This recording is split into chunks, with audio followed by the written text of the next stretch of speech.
My stepdaughter's college planner called me Dad. She interrupted. He's not my dad. So I interrupted the funding. My name is Tom Bennett. I'm 47. I live just outside Seattle, in a house I helped rewire before it ever became ours. I run a small electrical crew, solid guys, dependable work. Mostly commercial these days.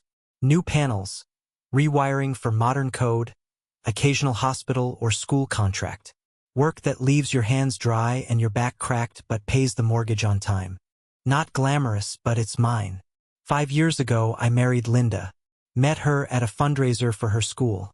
She taught 2nd grade back then. Still does.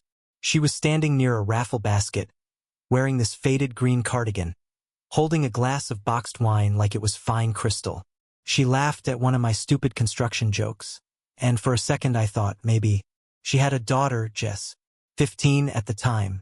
Her father had died in a car crash when she was 9. Some drunk in a lifted pickup ran a red light, T-boned his sedan into an embankment off the highway. Instant. Closed casket.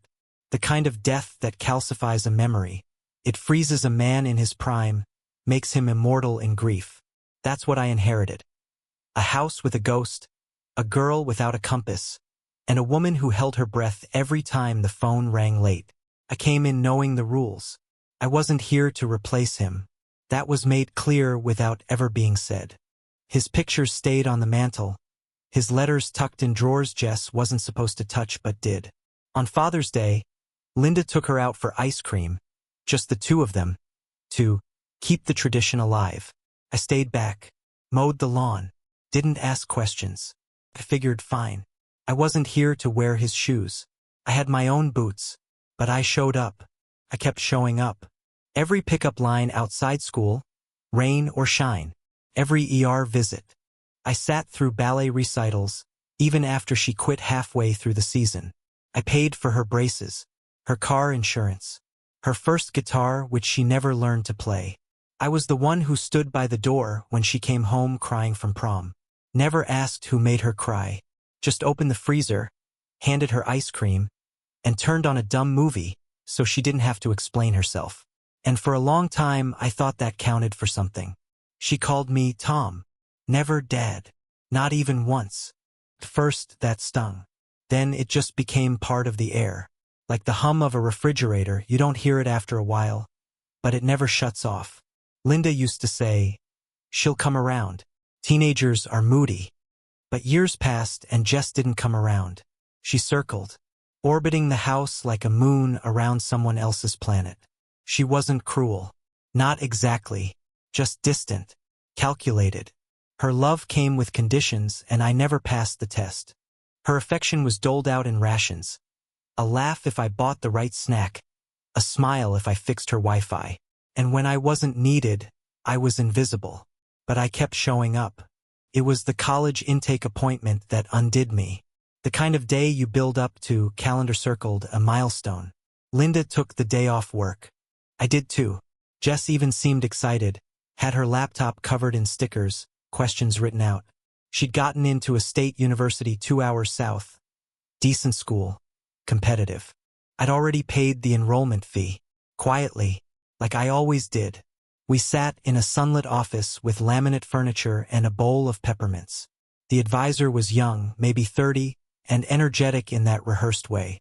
He shuffled through the intake forms, squinted at his screen, then looked up with a warm smile. Oh, you must be her dad? It was casual. A throwaway. A threadbare assumption. I opened my mouth to answer. Probably would have just nodded, kept it moving. But Jess cut in. No, she said, flat and sharp. He's not my dad. He's just my mom's husband. The silence that followed was surgical. Precise. It sliced through the room like a scalpel. The advisor blinked. Chuckled nervously. Ah, gotcha. Sorry about that. He turned back to the screen. Kept talking about dorm policies. Linda didn't say a word. She just glanced down at her purse and fiddled with the strap. And I sat there, nodding along. The edges of my mouth curled into something I hoped looked like agreement. But inside, something cracked. Not shattered. Not a clean break. Just shifted. Like when a floor joist settles an inch too far and the house doesn't collapse. But nothing feels level anymore. We finished the meeting, took a tour, ate lunch at the student center. Jess joked about the campus squirrels being fearless. Linda laughed. I laughed too. But the whole time, my eyes kept replaying that moment. Her voice, quick and clipped, denying me. We drove home in silence. She fell asleep in the back seat like nothing had happened. Her earbuds in, head tilted against the window. Linda talked about financial aid and meal plans. I kept both hands on the wheel, grip tight enough to cramp. At dinner, she mentioned maybe letting Jess take the car on weekends, so she doesn't feel trapped on campus. I nodded, cleared my plate, said I was tired. They went upstairs to watch something on Netflix. I stayed at the table long after the dishes were dry. The overhead light buzzed faintly, and I could hear the muffled hum of laughter through the ceiling. Not mine. I opened my laptop, logged into the college payment portal, and I began removing my name from everything. First the autopay settings, then the saved credit card info. I emailed the bursar's office, told them I'd no longer be the primary point of contact, that any further payments would need to come through Linda or Jess directly.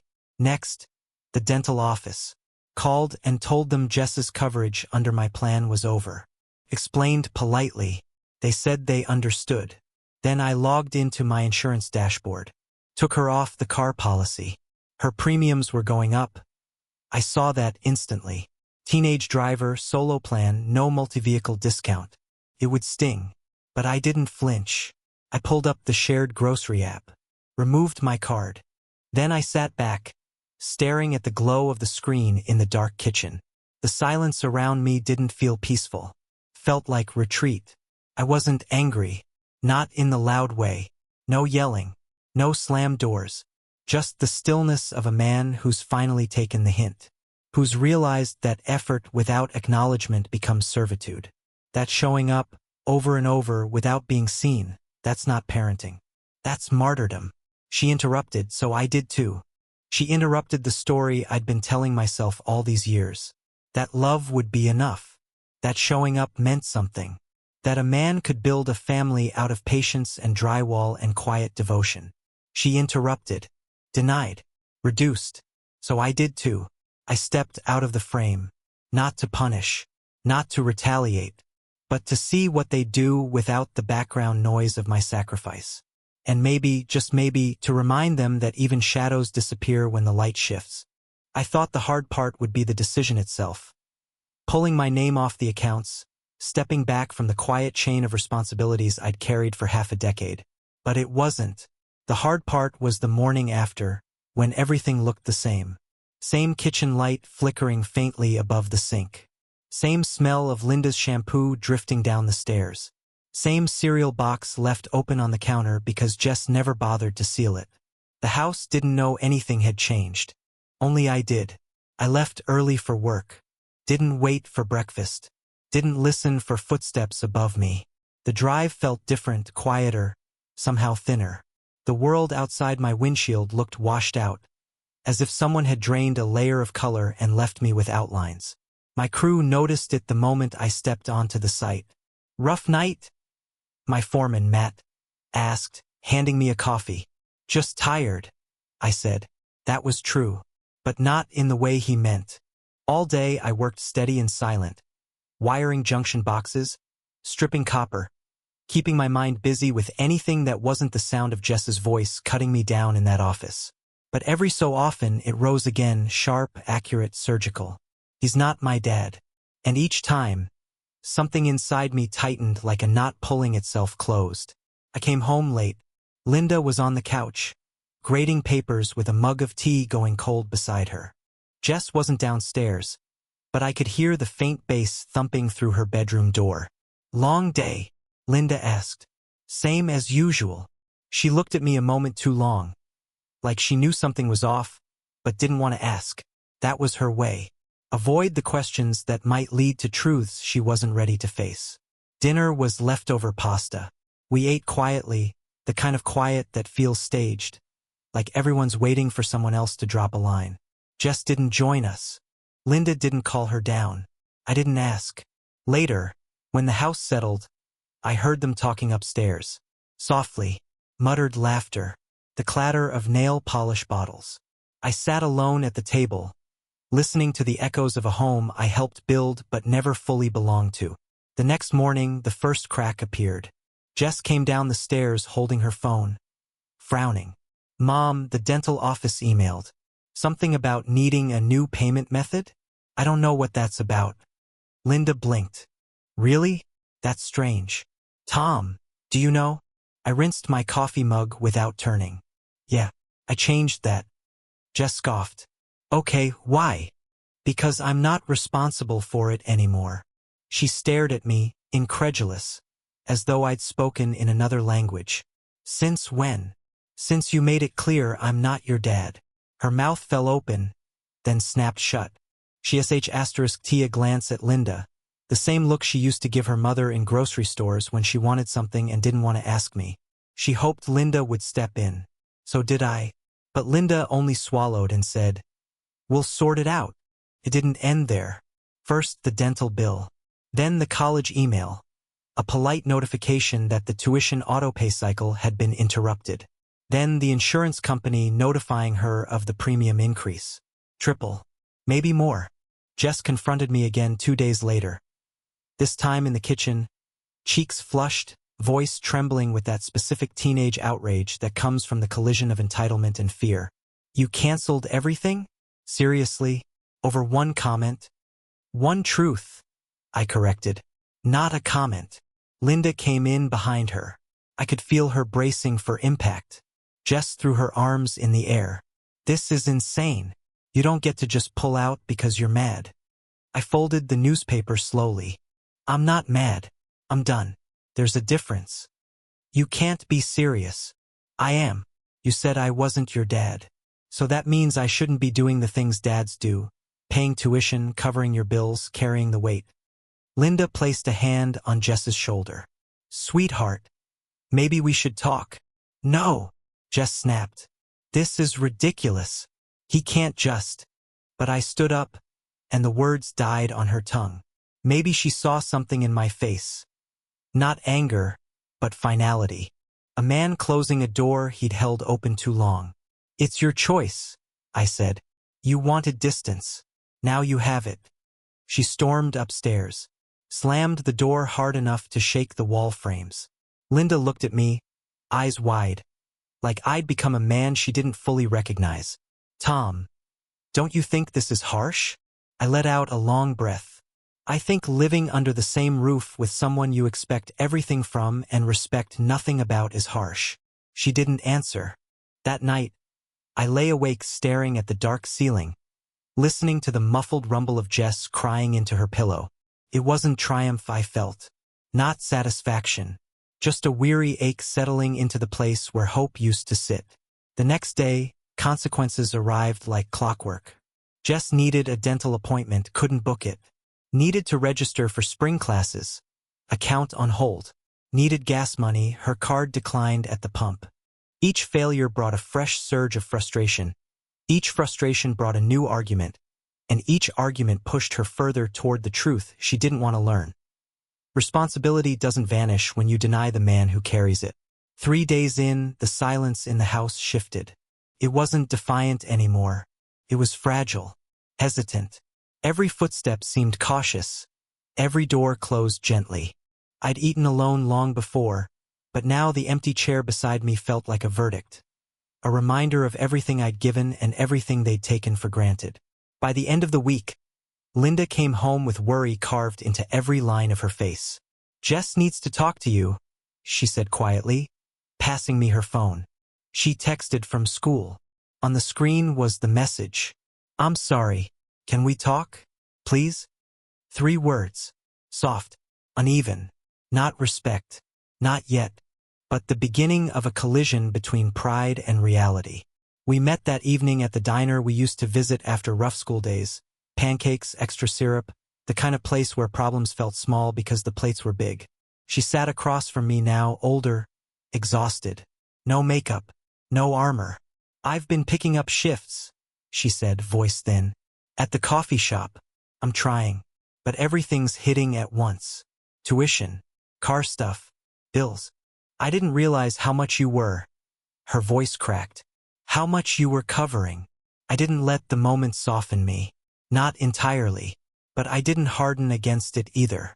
Here's how this works now, I said. Every dollar you earn for school, I'll match it. But everything else, insurance, dental, car, you handle those on your own. You wanted independence. Now you own it. I'm not your safety net anymore. She wiped her eyes with the sleeve of her hoodie. That's fair. It wasn't fair. Not really. It was generous. But I didn't point that out. As she stirred her untouched drink, I realized something. She wasn't just apologizing for the financial loss.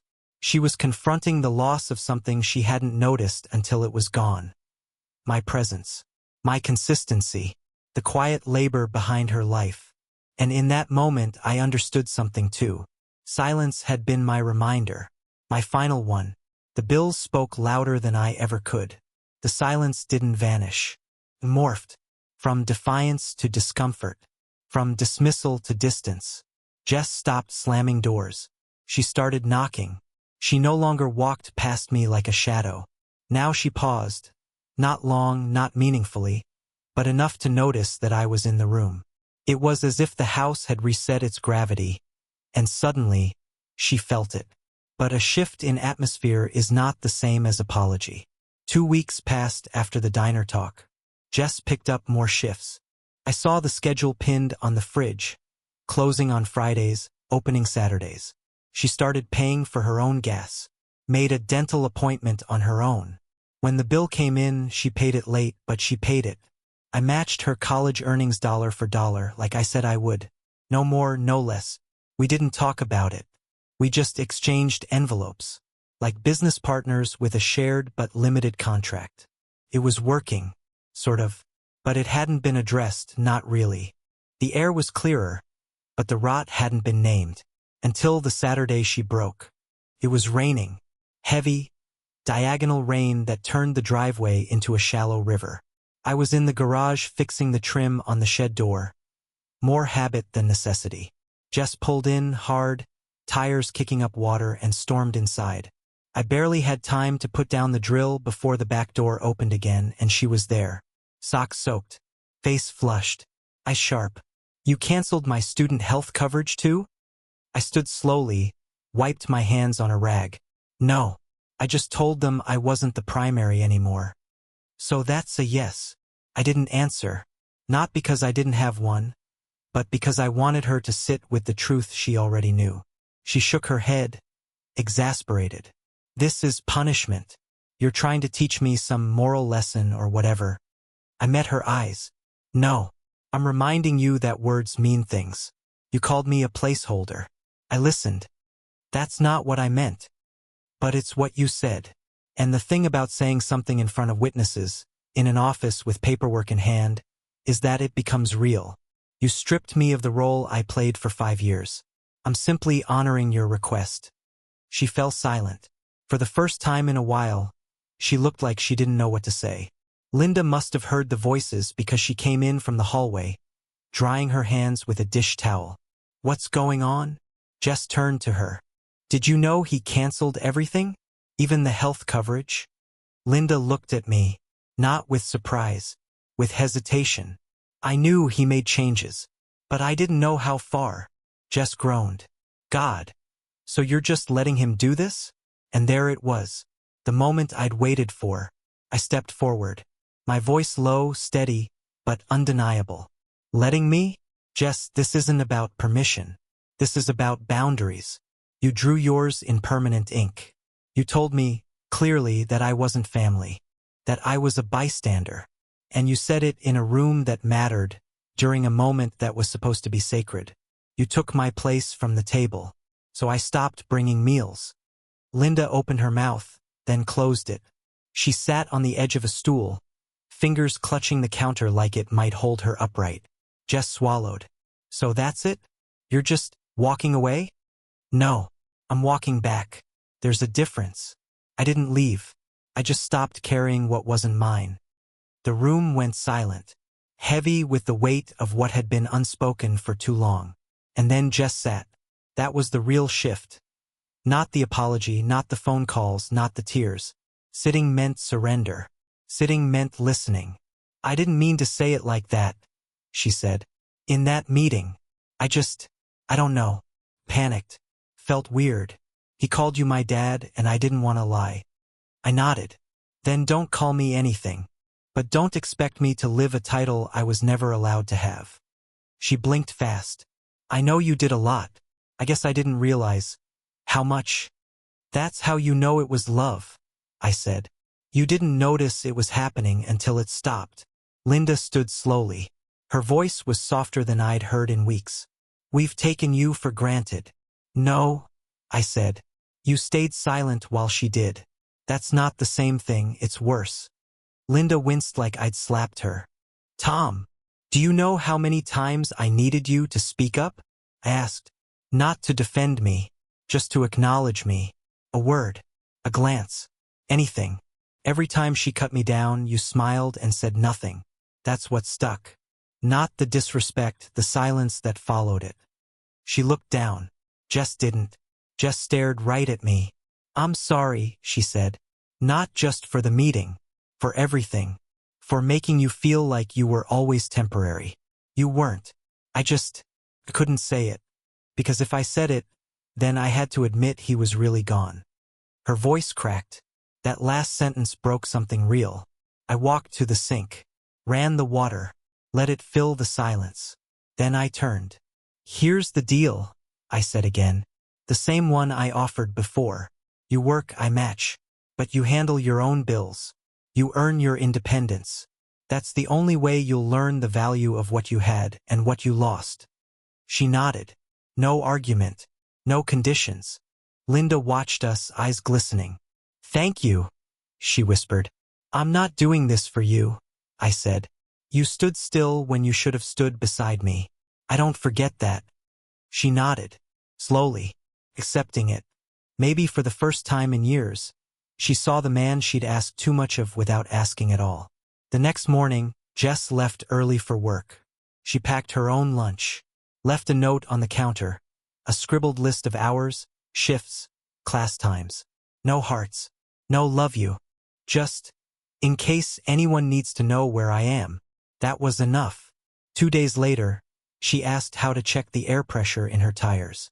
Didn't demand, just asked. I showed her. One step, then another. But the title was still gone. And it wouldn't come back with pancakes or polite texts. It would come, if ever, through consistency. The very thing I'd given her all those years. Now it was her turn. We never had that conversation before. The one that should have happened years ago. The one where everyone says what they've been pretending not to feel.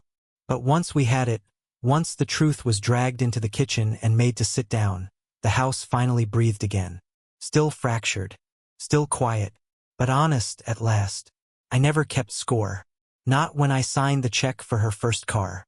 Not when I pulled overtime to cover her college deposit. Not when I paid the $128 to replace a lost phone she swore had been stolen. Not when I sat outside the DMV for 4 hours while she got her license. Not when I bailed her out after a failed group project tanked her grade and she needed tutoring we couldn't afford. I never kept score. But I should have. Because they did. They remembered every time I said no. Every time I drew a line. Every not now. Every we'll wait. Every moment I chose boundary over indulgence. They remembered the silence of my discipline. Not the noise of my labor. Every kindness disappeared in the space of one unguarded moment. Erased the moment it didn't serve them. So when Jess said it, he's just my mom's husband, what she really meant was, he's convenient. He's background. He's replaceable. And now she was living in the echo of those words. The bills started arriving faster than she could outrun them. Her student account sat frozen, late fees stacked, holds placed. She couldn't register for the next quarter. Couldn't access her grades. Couldn't speak to an advisor until the balance cleared.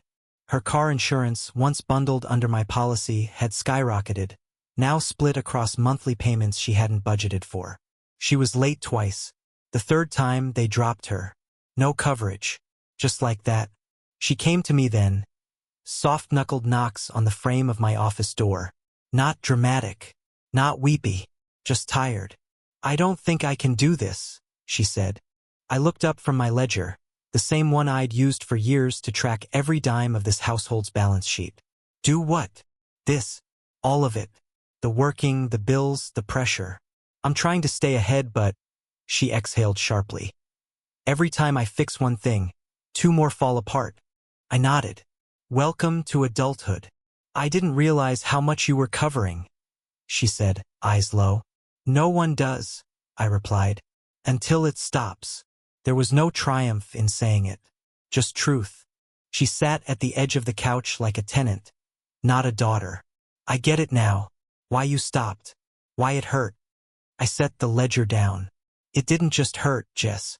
Changed things. You broke something that doesn't patch easy. Trust. Effort. That invisible bond people take for granted. The kind that only matters when it's gone."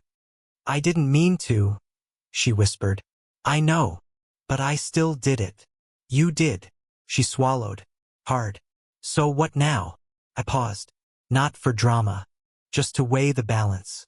This was the moment, the one where she expected grace again. A reset. A do-over. The kind of mercy people who've never carried others always assume will be waiting for them. "Now," I said, "you keep going. You keep earning. You build your safety net one shift at a time." Her face tightened. "That's it. That's it. No help." "I'm helping," I said. "I'm still matching your college earnings. That hasn't changed. But the rest, the car, the coverage, the clutter, you claimed independence. Now you own it. That's not punishment. That's freedom." She didn't argue. Because she understood. Because this was the moment she realized what kind of man I really was, and what kind of father I would have been, if I'd been allowed. She didn't ask for anything more. But Linda did. Later that night, she found me outside on the deck. I was fixing the railing. One of the spindles had warped after last winter. She stood there, arms crossed, sweater wrapped tight. The wind bit hard. "I want to say I'm sorry," she said. "I didn't stop working." "For what?" "For standing back when I should have stood beside you. For letting her words pass without correction. For making you carry this house in silence." Still I said nothing. "I thought I was protecting her," she continued. "But I wasn't. I was protecting my image of her, the little girl who lost her dad. The one I thought needed shielding. I let that version of her make the rules. And I let you suffer under them." I straightened up, looked her in the eyes. "I never needed her to love me," I said. "But I needed you to remind her why she should respect me." Linda blinked.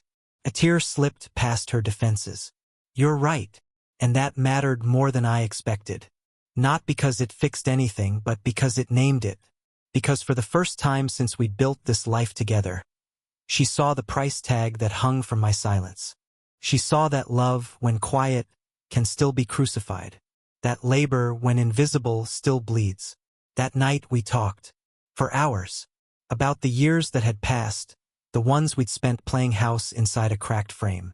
She asked what I needed going forward. I told her nothing owed. Nothing expected. Just acknowledgement. "Jess has to carry her load now," I said. "I'll back her. But I won't catch her." Linda nodded. "She's learning." "She's late," I replied. "But learning." And she was. 3 weeks after the conversation, Jess had cleared enough from her job to pay off the registration hold. She re-enrolled, no financial rescue required. She got a part-time job on campus, picked up groceries without being asked, fixed her own headlight after watching a YouTube video, didn't even borrow my tools. And one morning, quietly, she fixed the hinge on the hallway cabinet, the same one she used to slam. I found her sitting at the table, sipping coffee she'd made too strong. "Saw the cabinet," I said. "Nice work." She smiled. "Learned from the best." It wasn't an apology. It wasn't redemption. But it was movement. And that mattered. The house wasn't healed. But it was honest. The roles were clearer now. I wasn't the ghost of a dead father. I wasn't a surrogate or a substitute. I was a man who gave and had stopped giving without cost. I was no longer invisible, because the bill had come due, and they'd seen the balance.